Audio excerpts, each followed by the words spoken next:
Yeah, I mean, the oil energy economy that we have, I mean, my only point would be just to say that that is a product of, socialistic coordination, even though it can be framed as much as people want in terms of it being like a product of economic competition and shit. But if you look at, I mean, Standard Oil is a fucking global oil monopoly, right? And that was never repudiated. You can like talk about how the Standard Oil Trust was broken up by the Sherman Antitrust Act, but that's not actually true because then later you can go and find the congressional documents about like um, the oil cartel in the Middle East and how national security concerns over oil production officially superseded the outcome of the Sherman Antitrust dissolution of Standard Oil.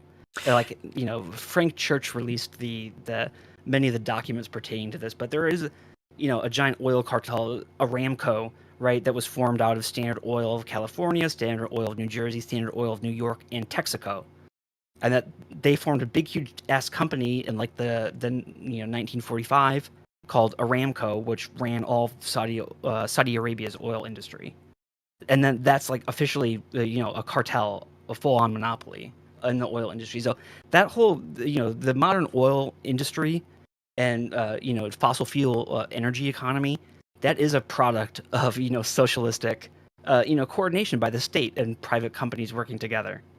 So the idea too that you're going to transfer everything to solar power based on like if you can only get the amount of energy per square inch of the solar panel to be low enough, that's Mm-hmm. going to outcompete fossil fuel or whatever. That's bullshit too. I mean, in order to actually make that transfer away from fossil fuel energy economy to something else, is like that's going to require, I believe, socialistic, coordination, as did building the oil economy in the first place. But the problem is that Bernie Sanders and all the Democrats and all the DSA people, they're all fuckers, and they're not, they have no idea what to do.